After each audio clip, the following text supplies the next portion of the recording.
அனைவருக்கும் வணக்கம். போட்டித் தேர்வு எழுத போகும் அனைத்து நண்பர்களுக்கும் என்னுடைய வாழ்த்துக்கள். இன்றைக்கி நாம் பார்க்க போகிற பகுதி என்னென்னு பார்த்தீங்கன்னா 9ஆம் வகுப்பு புத்தகத்தில் உள்ள உரைநடை பகுதியான திராவிட மொழி குடும்பம் அப்படிங்கிற படத்தை நம்ம பார்க்க போகிறோம். ஆல்ரெடி நம்ம 10th ஃபுல்லாமே போட்டாச்சு, வீடியோ போட்டாச்சு. பார்க்காதவங்க எல்லாம் போய் பாருங்கள். அதில் பாருங்கள், இப்போ நம்ம 9th ஸ்டார்ட் பண்ணுறோம். இந்த திராவிட மொழி குடும்பம் அப்படின்னு ஒரு பாடம். இதில் கண்டிப்பாக கொஷின் நிறைய கொஷின் வந்திருக்குது. இதில் முக்கியமான வினாக்கள் பார்த்தீங்கன்னா ஆல்ரெடி இப்போ யூஜிடிஆர்பி டிஎன்பிஎஸ்சி எல்லாத்துலேயுமே கேட்கப்பட்ட வினாக்கள் தான். சரிங்களா? இந்த பாடத்துக்கு நம்ம கொஞ்சம் முக்கியத்துவம் கொடுத்து படிக்கணும். ஏன்னா இதில் நிறையா மொழிங்களை பற்றி ஆய்வு பண்ண ஆய்வாளர்கள் நிறைய பேர் வருவாங்க. ஸோ அது எல்லாமே கொஞ்சம் கன்ஃபியூஸ் பண்ணுற மாதிரி இருக்கும். ஆனால் கொஞ்சம் நம்ம தெளிவாக படிச்சுக்கணும். பாருங்கள், திராவிட மொழிகளுக்குள் மூத்த மொழியாய் விளங்குவது தமிழ். திராவிட மொழிகளுக்குள்ளே ஒரு மூத்த மொழியாய் விளங்குவது தமிழ். இத்தகைய கால மாற்றத்தாலும் எல்லா புதுமைக்கும் ஈடு கொடுத்து இயங்கும் ஆற்றல் தமிழுக்கு உண்டு. தமிழாய்ந்த அயல் நாட்டு அறிஞரும் செம்மொழி தமிழின் சிறப்பை தரணி எங்கும் எடுத்துரைத்து மகிழ்ந்தனர் அப்படின்னு இந்த பாடப்பகுதி தமிழின் சிறப்பை பிற மொழிகளுடன் ஒப்பிட்டு பார்க்க உணர்த்துகிறது அப்படின்னு சொல்கிறாங்க. பாருங்கள், மனுஷன் நமக்கு தோன்றிய கருத்துக்களை பிறருக்கு உணர்த்ததுக்கு, இப்போ நாம் இப்போ என்னோட கருத்தை நான் உங்ககிட்ட சொல்கிறதுக்கு நான் என்ன பண்ணுவேன், என்னோட மொழி மூலம், என்னுடைய தாய்மொழி என்னவோ இல்லை தமிழ் மொழியமோ ஆங்கில மொழியமோ இல்லை எந்த மொழி எனக்கு முன்னிலையில் இருக்காங்களோ அவங்கக்கிட்ட நான் அந்த விஷயத்தை கன்வே பண்ணதுக்கு மொழியை நான் பயன்படுத்துவேன். ஆனால் ஆதி காலத்தில் மனுஷன் அந்த தொடக்கத்தில் எப்படி தன்னுடைய கருத்தை இன்னொருத்தருக்கு தெரிவித்தான் அப்படின்னா, பாருங்க, தமக்கு தோன்றிய கருத்துக்களை பிறருக்கு உணர்த்த மனிதன் கண்டுபிடித்த கருவியே மொழியாகும். இது ரொம்ப முக்கியமானதுங்க. இது கேட்டிருக்காங்க அந்த கொஸ்டின்.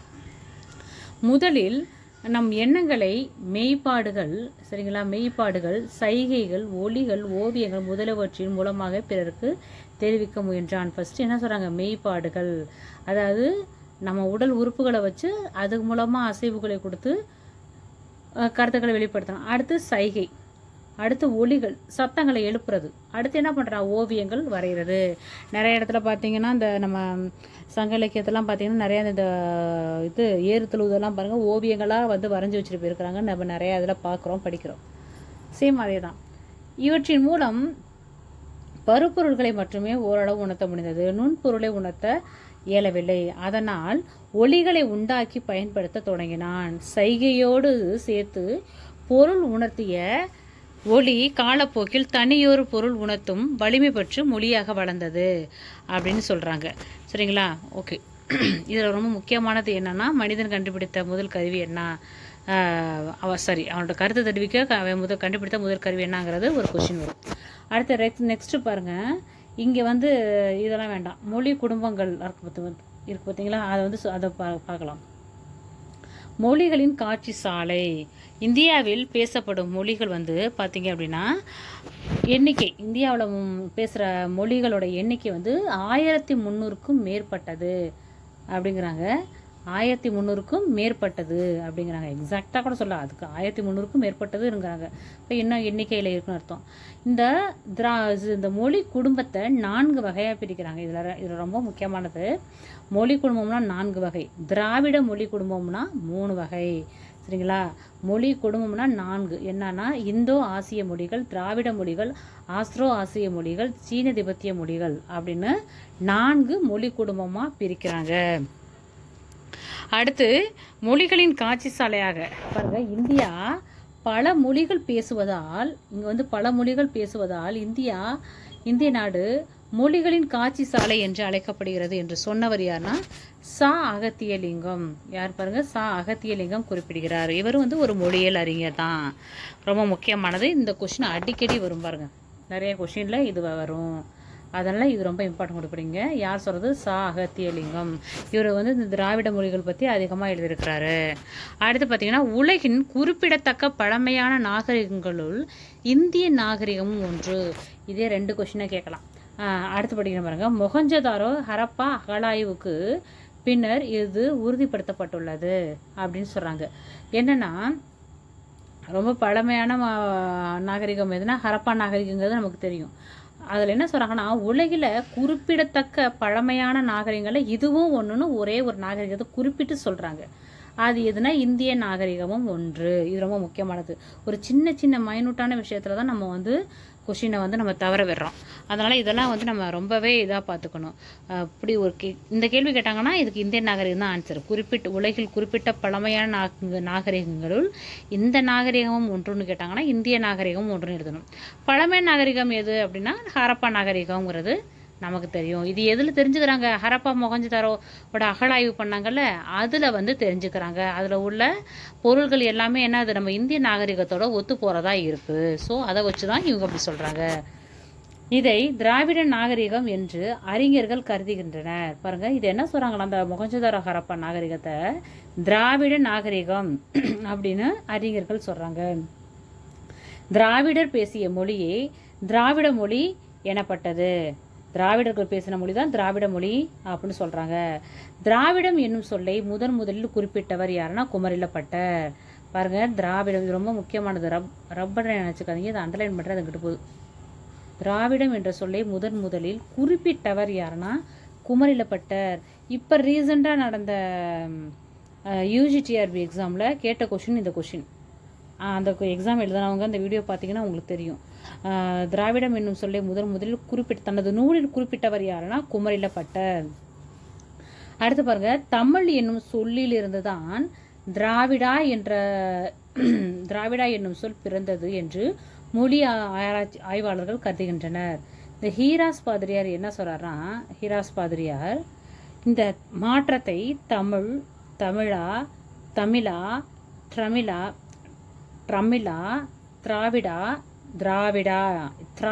திராவிடா என வந்ததாக இதெல்லாம் இப்படி மருவி வந்திருக்குன்னு சொல்லி ஹீராஸ் பாதிரியார் சொல்றாரு. ஹீராஸ் பாதிரியார்.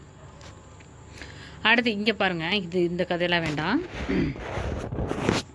என்ன சொல்றாங்கன்னா, இந்த 18ஆம் நூற்றாண்டின் தொடக்கம் வரை இந்திய மொழிகள் அனைத்திற்கும் வடமொழியே மூலம் எனவும் அதிலிருந்தே இங்க இருக்கு பாருங்க, 18ஆம் நூற்றாண்டின் தொடக்கம் முதல் இந்திய மொழிகளின் அனைத்திற்கும் வடமொழியே மூலம் எனவும் அதிலிருந்து மற்ற மொழிகள் தோன்றி வளர்ந்தன எனவும் அறிஞர்கள் கருதிக்கிட்டு இருந்தாங்க. ஃபர்ஸ்ட் வந்து தமிழ் தான், சரி வடமொழி தான், அதுக்கப்புறம் தான் என்ன ஆகுது, அதுலேருந்து தான் மற்ற மொழிகள்லாம் வருது அப்படிங்கிற ஒரு எண்ணம் இருந்துச்சு.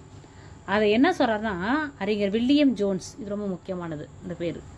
வில்லியம் ஜோன்ஸ் என்ன சொல்கிறாருன்னா, அவர் ஆய்வு பண்ணுறாரு. இவரும் ஒரு மொழியியல் ஆய்வாளர் தான். இதை மேக்சிமம் பார்த்தீங்கன்னா வில்லியம் ஜோன்ஸ் வருவார், அப்புறம் எல்லிஸ் வருவார், கால்டுவெல் வருவார், ஈராஸ் பாதிரியார் வருவார். இவங்க எல்லாமே யார், நம்ம நாட்டுக்காரவங்க இல்லை, இவங்க எல்லாமே அயல் நாட்டினர்.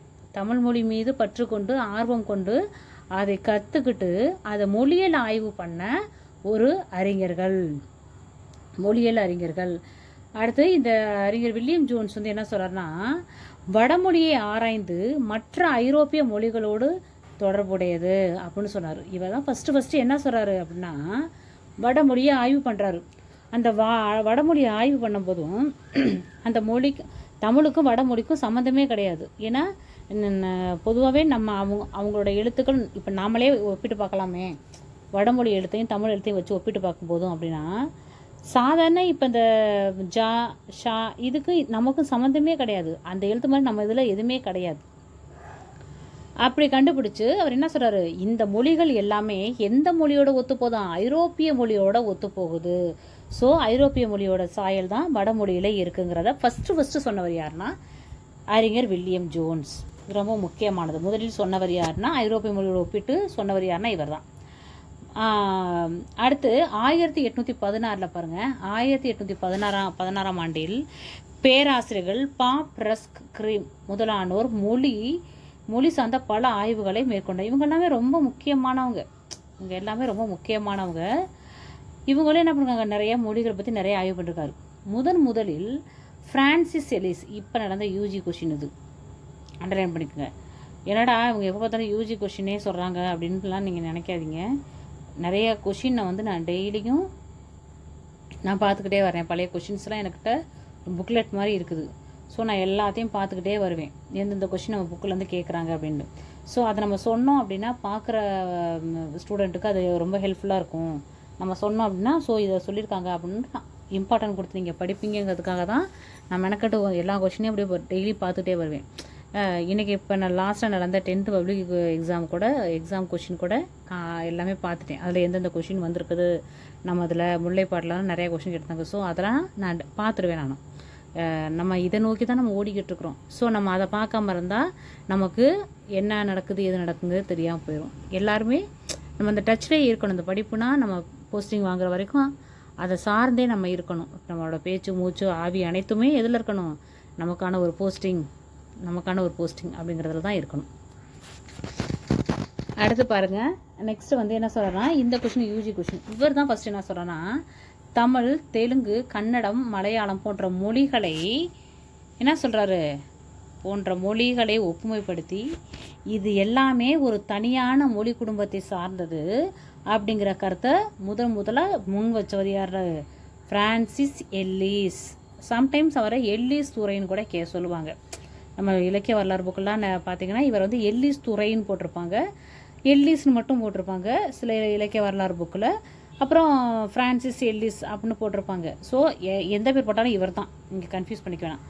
இவர் என்ன பண்ணுறாரு, இந்த தமிழ், தெலுங்கு, கன்னடம் இந்த 4 மொழிகளையும் ஒப்புமைப்படுத்தி இதெல்லாம் வந்து என்ன சொல்கிறாங்க, இந்த 4 மொழியும் வடமொழிக்கு இதுக்கு சம்மந்தமே கிடையாது, இந்த 4மே ஒரு தனி கேட்டகரி, தனி ஒரு மொழி குடும்பத்துவம் அப்படின்னு சொல்லிட்டு இந்த 4 மொழியும் சேர்த்து தென்னிந்திய மொழிகள் அப்படின்னு இவர் தான் பேர் வைக்கிறாரு. தென்னிந்திய மொழிகள்னு பேர் வச்சவர் யார் அப்படின்னா, தமிழ், தெலுங்கு, கன்னடம், மலையாளம் இந்த 4 மொழிகளையும் ஒப்பிட்டு அதற்கு தென்னிந்திய மொழிகள் என்ற பெயர் வைத்தவர் பிரான்சிஸ் எல்லிஸ். இதான் நீங்கள் ஒன்பது மாதிரி கூட எழுதிக்கலாம். அடுத்து பாருங்கள், இதனை எட்டி மால்தோ வட திராவிட மொழி, தோடா தென் திராவிட மொழி, கோண்டி நடுத்திராவிட மொழி, இதை எல்லாமே என்ன பண்ணுறாரு, முதலிய மொழிகள் பற்றிய ஆய்வுகளை இவர் மேற்கொண்டார். அடுத்து ஹோக்கன் என்பவர் இந்த மொழிகள் அனைத்தையும் இணைத்து தமிழியன் என பெயரிட்டதோடு ஆரிய மொழியிலிருந்து இவை மாறுபட்டவை என்று கருதினார். மேக்ஸ் முல்லரும் இதை வந்து ஒத்துக்கிட்டாரு. என்னன்னா, இந்த பிரான்சிஸ் எல்லிஸுக்கார் பார்த்தீங்களா, இங்கே கீழே பார்த்தோம்ல, இந்த பிரான்சிஸ் எல்லிஸ் என்ன பண்ணுறாரு அப்படின்னா, இந்த தமிழ், தெலுங்கு, கன்னடம், மலையாளங்கிற 4 மொழியும் ஒப்புமைப்படுத்தி இதுக்கு தென்னிந்திய மொழிகள் இவர் பேர் வச்சுட்டார். யார், மேக்ஸ் முல்லர். சரிங்களா. அடுத்து இந்த ஹோக்கன் என்ன பண்ணுறாருன்னா, இந்த 4 மொழியோடு சேர்த்து இந்த மால்தோ, தோடா, கோண்டி அப்படிங்கிற இந்த 3 திராவிட மொழிகளையும் சேர்த்து தமிழியன் அப்படின்னு பேர் வச்சுட்டார். சரிங்களா, தமிழியன் பேர் வச்சுட்டார். அதுதான் பின்னாடி வந்த மேக்ஸ் முல்லரும் என்ன சொல்கிறாரு, அந்த கருத்தை இவரும் கொத்துக்கிட்டாரு அப்படின்னு சொல்லியாச்சு. அடுத்து நம்ம ஹீரோ வராரு. எஸ், இவர் ஹீரோன்னு தான் சொல்லணும், நம்ம தமிழ் மொழிக்கான ஹீரோவர் தான். என்னடா ஒரு அயல்நாட்டுக்காரவங்கள ஹீரோன்னு சொல்கிறாங்கன்னு பார்க்குறீங்களா? உண்மையாலுமே ஒரு விஷயத்தப்போ நான் வந்து ஒரு விஷயத்த உங்ககிட்ட சொன்னேன்னா அது எந்தளவுக்கு ரீச் ஆகுன்னு தெரில. இதே ஒரு இப்போ தமிழ் மொழியோட சிறப்பை நான் சொல்கிறேன்னு வச்சுங்களேன், அது பார்க்குறவங்களுக்கு கேட்குறவங்களுக்கு பெருசாக பெரிய ஒரு இம்பேக்டை ஏற்படுத்தாது. இதே ஒரு ஃபாரினரோ யாரோ ஒருத்தவங்க, அதாவது இந்த லாங்குவேஜ் தெரியாத ஒருத்தவங்க வந்து இந்த மொழியை நான் கற்றுக்கிட்டேன், இதில் இவ்வளோ விஷயங்கள் இருக்குதுன்னு சொன்னால் நீங்கள் என்ன பண்ணுவீங்க, அதை கொஞ்சம் இம்பார்ட்டன்ஸ் கொடுத்து படிப்போம். நீங்கள் மட்டும் கிடையாது, நானும் அப்படி தான். இது மனுஷனோட நேச்சர். ஒரு மொழி தெரியாமல் அந்த மொழி கற்றுக்கிட்டு பார் சொல்கிறாங்க பாரு அப்படின்னு நினைப்போம். சேம் அதே தான், இதே விஷயம் தான் இங்கே நடந்திருக்குது. கால்டுவெல் வந்து என்னன்னா தமிழ் மொழிக்கே ஹீரோன்னு கூட சொல்லலாம். ஏன்னா அப்போ நம்ம மொழியில் யாருமே இல்லை, ஏன்னா நிறைய இருக்கிறாங்க, எண்ணற்றவர்கள் நம்ம மொழியில் இருக்கிறாங்க. எல்லாருமே அவர்களோட காலகட்டத்தில் கூவுறாங்க, எங்கள் மொழி ரொம்ப பழமையான மொழியா, இருக்கிறதுல ரொம்ப தொன்மை வாய்ந்த மொழி, செம்மொழி சிறப்புகள் பெற்றது அப்படின்னு சொல்லி கூவி சொல்கிறாங்க. ஆனால் ஒருத்தனுக்கு அதில் கேட்கல. இப்படியே காலங்கள் போய்கிட்டே இருக்குது. என்ன பண்ணுறாங்கன்னா, ஒரு குறிப்பிட்ட காலத்துக்கு அப்புறம் ஒவ்வொரு மொழி ஆராய்ச்சியாளராக வர்றாங்க, வந்து ஆய்வு பண்ணி சொல்கிறாங்க, தமிழுக்கும் வடமொழிக்கும் சம்மந்தமே இல்லைப்பா, தமிழ் வந்து வேறு மாதிரி, அது ரொம்ப இலக்கியங்கள்லாம் பார்க்கும்போது அதோட காலகட்டங்கள்ங்கிறது எங்கேயே இருக்குது, 2000 வருஷம்லாம் இல்லை, அதுக்கும் வருஷங்கள் இருக்குது, நிறைய இருக்குது அப்படிங்கிற மாதிரிலாம் சொல்கிறாங்க. ஆனால் யாரும் காது கொடுத்து கேட்கல. என்னன்னா, அப்போ வடமொழியோட ஆதிக்கம் அதிகமாகவே இருந்துச்சு. சரிங்களா. எல்லா மொழியிலையும் ஊடுருவுது, அந்த மக்களால், அதை பேசக்கூடிய மக்களால் ஊடுருவுது. ஸோ அப்போ என்ன பண்ணுறாங்க அப்படின்னா, இவங்க எல்லாம் வர்றாங்க, இவங்கெல்லாம் மொழி ஆய்வு அந்த நேரத்தில் பண்ணுறாங்க. எப்போ நம்ம கிட்டத்தட்ட 20ஆம் நூற்றாண்டுன்னு வச்சுக்கோங்களேன், 19 எண்டு 20ஆம் நூற்றாண்டுன்னு வச்சுக்கோங்க. அந்த டைமில் வந்து என்ன பண்ணுறாங்கன்னா இவங்க ஆய்வு பண்ணி எல்லாம் சொல்கிறாங்க. அப்போவும் இங்கே யாருக்கும் உரைக்கலை. அதெல்லாம் இல்லை, வடமொழி தான் ரொம்ப பெருசு அப்படின்ட்டு அங்கே இருப்பாங்க பார்த்தீங்களா. அங்கே இருக்கிற ஆசிரியர்கள் என்ன பண்ணுறாங்கன்னா, இல்லை இல்லை எங்கள் மொழி வந்து எல்லாத்துக்கும் ஒரு தாயான மொழி அப்படின்னு வாதிடுறாங்க. இவர் கால்டுவெல் வந்ததுக்கப்புறம் தான் எல்லா வடமொழிக்காரங்களெல்லாம் மண்டையில் ஒரு கொட்டு வச்சு சொன்ன மாதிரி என்ன சொல்லுவாங்கள்ல, மண்டையில் வேகமாக கொட்டு வச்சு சொல்லு அப்போ தான் அவனுக்கு உரைக்கும் அப்படிங்க பார்த்தீங்களா.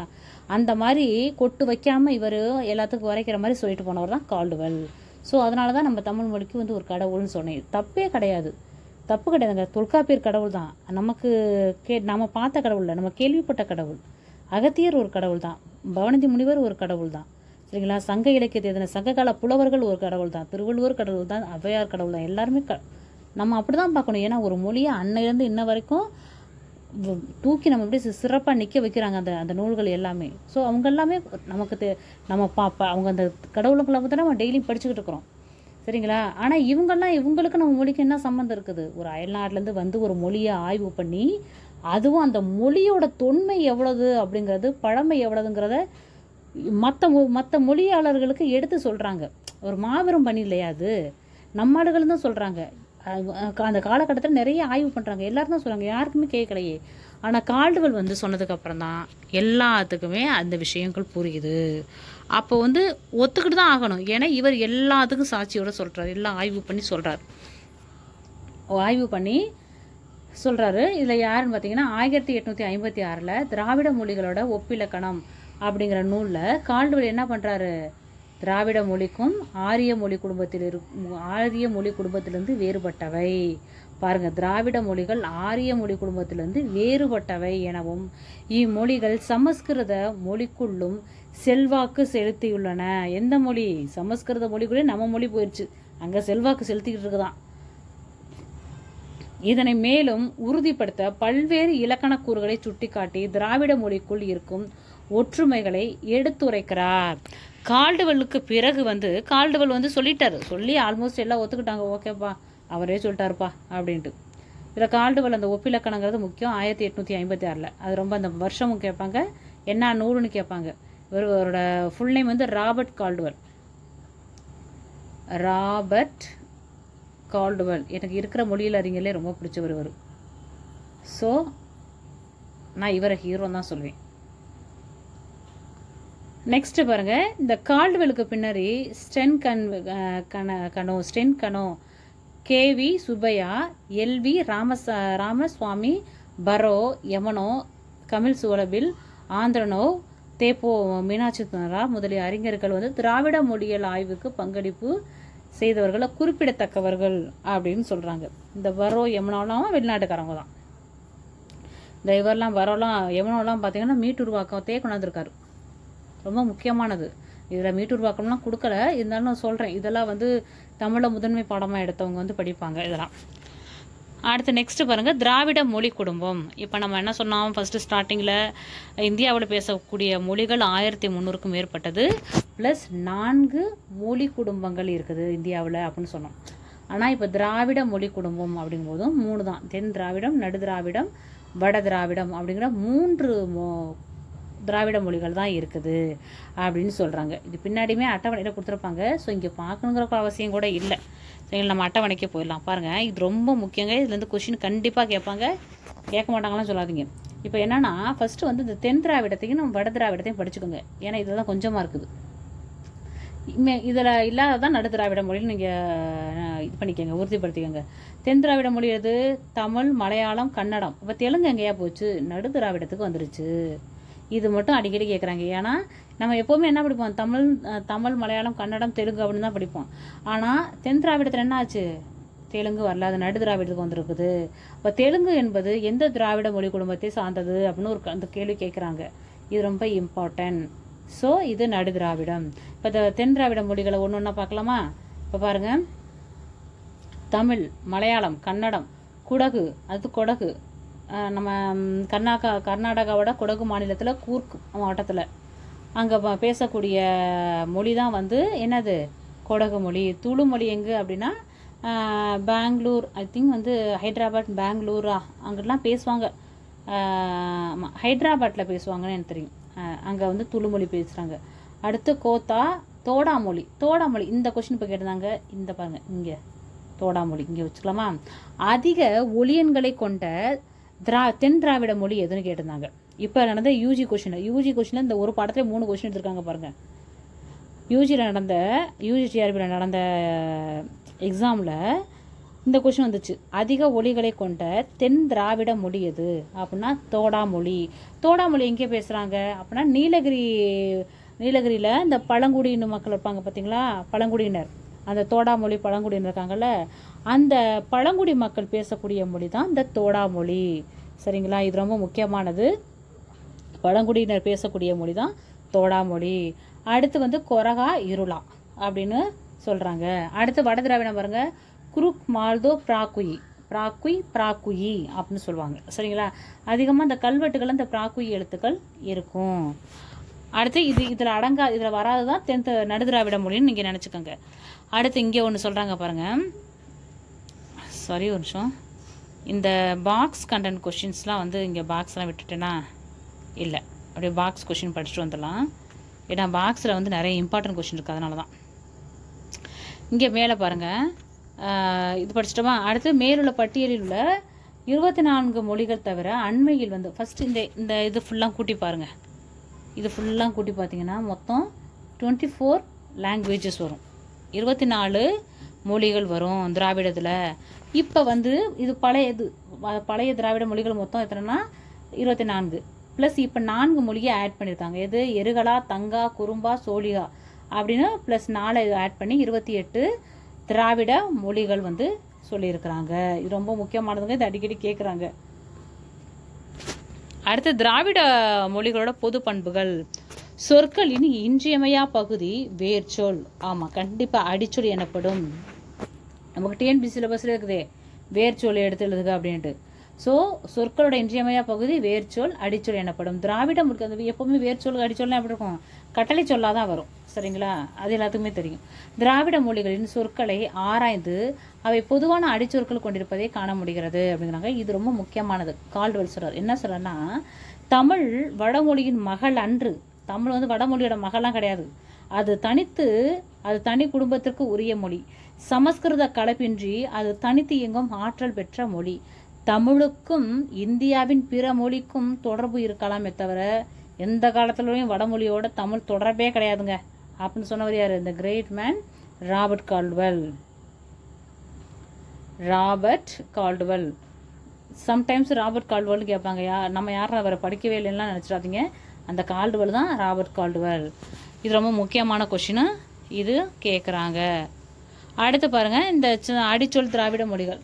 நம்ம வந்து கண் அப்படின்னு தமிழில் சொல்லுவோம், கண் சொல்லுவோம்ல, அது கண்ணு அப்படின்னு மலையாளம் கன்னடத்தில் சொல்கிறாங்க. கன்னடத்துல பாருங்க, கண்ணு அதை கூட ஞாபகம் வச்சுக்கலாம். மலையாளம் கன்னடத்தில் கண்ணு அப்படின்னு 2 சொல்லியில் சொல்கிறது. தெலுங்கு குடகு சேம், இது ரெண்டும் பக்கத்தில் உள்ளவங்க தானே.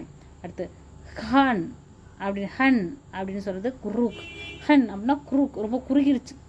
கென் அப்படின்னா பர்ஜி, இதெல்லாம் வந்து நடுதிராவிட மொழியில் வரும். பர்ஜி. கென் அப்படின்னா பர்ஜி. கொன் அப்படின்னா தோடா கொன்னு கொடுவேன்னு சொல்லுற மாதிரி இங்கே வச்சுக்கோங்க. சரிங்களா, ஷார்ட்கட் போட்டு வச்சுக்கோங்க, அப்போ தான் உங்களுக்கு ஈஸியாக இருக்கும். அடுத்து எண்கள் பெயர்கள் பாருங்கள். எண்ணு பெயரை சொல்கிறாங்க. தமிழில் 3ன்னு சொல்கிறோம், மலையாளத்தில் 3. அது எல்லாமே எச்ச சொல்லாக தான் இருக்கும். மேக்ஸிமம் வந்து விகுதி பெறாத சொல்லாக தான் இருக்கும் மலையாள சொல்லே. இதில் இருக்கும் பாருங்கள், அதாவது பால் விகுதி காட்டும் சொற்கள் வந்து மலையாளத்தில் தான் இருக்காதுன்னு ஒரு கொஷினே இருக்குது. அடுத்து மூடு அப்படின்னு சொல்கிற வார்த்தை வந்து தெலுங்கு மூடு. மூரு கன்னடம், கண்ணு மூரு அப்படின்னு வச்சுக்கோங்க. அடுத்து மூஜி அப்படின்னா துடு, சம்மந்தமே இல்லாமல் இருக்குது அப்படின்னா மூஜி வச்சுக்கோங்க.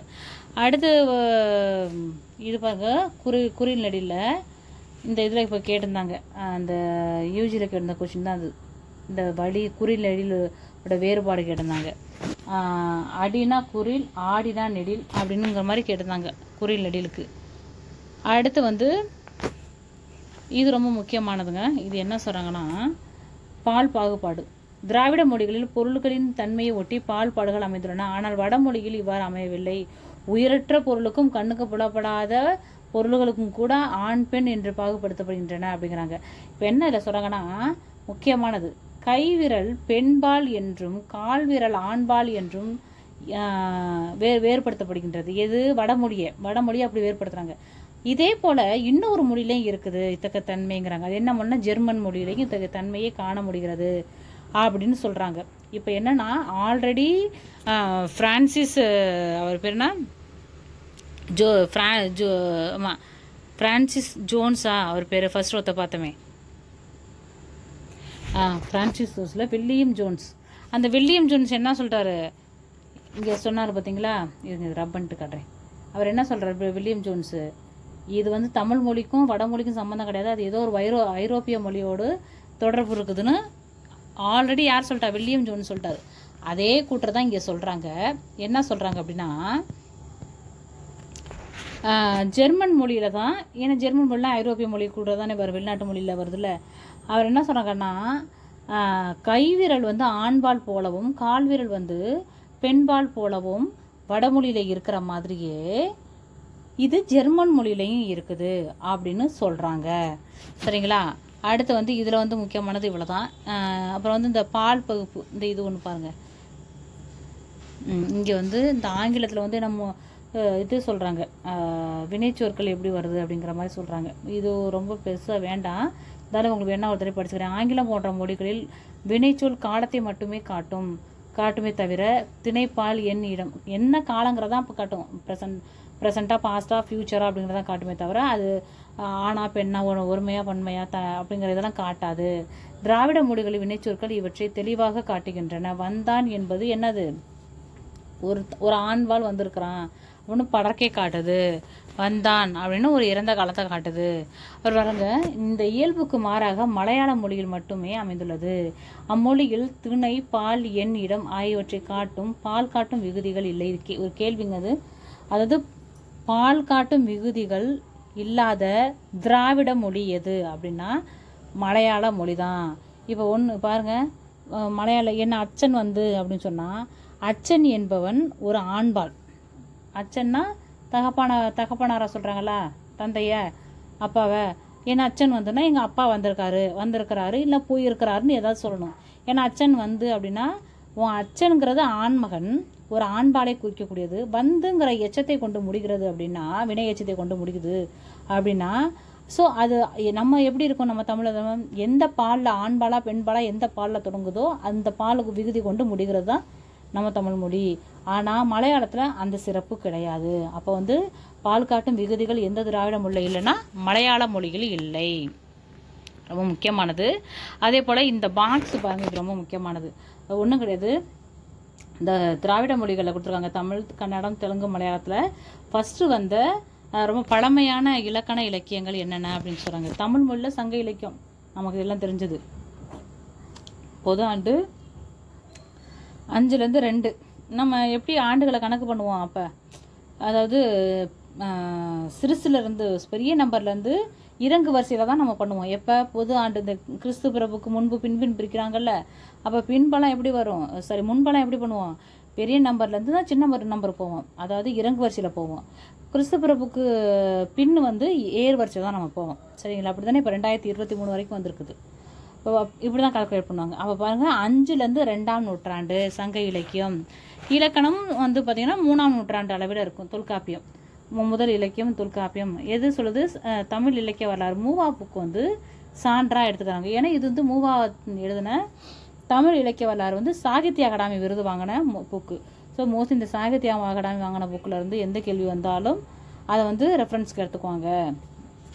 அடுத்த 2 பாருங்கள், கன்னடம் வந்து என்ன சொல்றது, இலக்கணம் கவிராஜ மார்க்கம், அது 9ஆம் நூற்றாண்டு. சேம் இலக்கணமும் கவிராஜ மார்க்கம் தான் அப்படின்னு சொல்கிறாங்க. அடுத்த தெலுங்கு பாருங்க, பாரதம். தெலுங்குல வந்து பாரதம் எந்த நூற்றாண்டு, இது 5 to 2, இது 9, இது 11ஆம் நூற்றாண்டு. இலக்கண நூல் பாருங்க, ஆந்திர பாஷா பூஷணம். என்ன சொல்றாங்க, ஆந்திர பாஷா பூஷணம் வந்து 12ஆம் நூற்றாண்டு. பாரதம் 11, ஆந்திர பாஷா பூஷணம்ங்கிறது 12ஆம் நூற்றாண்டு. இது 2ஐயும் சொல்றது கன்னடம் தெலுங்கு 2ஐயும் சொல்றது எது, இந்திய இலக்கண கொள்கையின் பின்னணியில் தமிழ் இலக்கணம். சேவை சண்முகம் அவர்களோட புத்தகத்திலேருந்து இதை எடுத்துருக்குறாங்க. சரிங்களா? அடுத்து மலையாளத்தில் வந்த முதல் இலக்கண நூல் எது, இலக்கியம் எதுனா ராமசரிதம். சரிங்களா?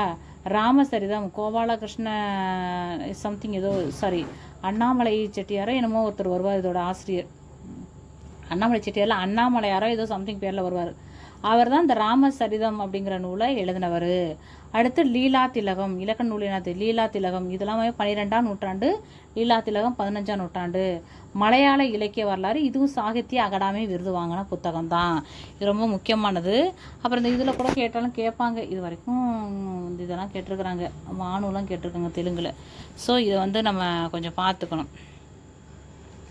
அடுத்து இந்த இது ரொம்ப முக்கியமானது, தொன்மையும் இலக்கண வளமையும் உடைய தமிழ் மொழியாகும். இது அடுத்து Ilangai, Malaysia, Burma, Singapore, Indonesia, Fiji தீவு ஆகிய நாடுகளில் மட்டுமல்லாமல் தென்னாப்பிரிக்கா, Mauritius, England, Guyana, Madagascar, Trinidad, Australia, Canada போன்ற நாடுகளில் பேசப்படும் பெருமைக்குடையது தமிழ் மொழி அப்படிங்கிறாங்க. இந்த இது பாருங்க, உங்களுக்கு தெரியுமா? மொரீஷியஸ், இலங்கை உள்ளிட்ட நாடுகளின் பணத்தாள்களில் தமிழ் மொழி இடம்பெற்றுள்ளது. இங்கே வருங்க, 10 ரூபாய் அப்படின்னு இடம்பெற்றிருக்குதா? இங்கே போடுறாங்க 10 ரூபாய்ன்னு. இந்த பாருங்க, இங்கே எழுதியிருக்காங்க பாருங்க கீழே 10 ரூபாய் அப்படின்னு. எது? இலங்கையும் மொரீஷியஸ் இதுலையும் நம்மளோட தமிழ் சொல் இடம்பெற்றிருக்குது அப்படிங்கிறாங்க. இதெல்லாம் என்னன்னா தமிழோட சிறப்பு சொல்கிற மாதிரி, இது தனித்து இயங்கக்கூடியது. பிற மொழி தாக்கம் மிக குறைந்து காணப்படுது தமிழ் மொழியில். தமிழ் மொழி திராவிட மொழிகளோட தாய்மொழியாக இருக்குது. சில திராவிட மொழிகளுக்கு தமிழ் தாய்மொழியாக இருக்குது. சொல்வளமும் சொல்லாட்சி திறனமும் நிரம்பப்படுறது. கல்வெட்டுகளை, இது ரொம்ப முக்கியம். 7th பாயிண்ட் பாருங்க. பெரும்பான்மையான கல்வெட்டுகள் இந்தியாவின் தொன்மையான ரொம்ப தொன்மையான கல்வெட்டுக்கள் பெரும்பாலும் எதில் இருக்குது? தமிழில் தான் இருக்குது. இந்தியாவில் தொன்மையான கல்வெட்டுக்கள் தமிழிலே உள்ளன அப்படிங்கிறாங்க. அடுத்து இந்த ஒலியன்கள், சுட்டுப்பேர்கள், மூவிடப்பேர்கள் ஒப்பியல் ஆய்வுக்கு துணையாக அமைகிறது. இது எல்லாமே புதுப்பித்து கொள்ளக்கூடிய தன்மைப்பட்டது. இது எல்லாமே கொடுத்துருக்குறாங்க. இந்த பாடம் ரொம்ப முக்கியமான பாடம். இதில் கேள்விகள் எத்தனை வந்திருக்குங்கிறத நான் ஆல்ரெடி உங்களுக்கு மென்ஷன் பண்ணியிருந்தேன். ஸோ இந்த பாடத்தை அடிக்கடி படிங்க. இது இதுலேருந்து நிறையா வினாக்கள் கண்டிப்பாக கேட்பாங்க. இந்த பாடம் ஃபுல்லாமே நம்ம முக்கியமான வினாக்கள் எல்லாமே பார்த்தாச்சு. சொன்னது எல்லாமே ஒன்பது மாதிரியாவது எடுத்து படிங்க. நம்ம மீண்டும் ஒரு தலைப்பில் நம்ம பார்க்கலாம். அனைவருக்கும் நன்றி, வணக்கம்.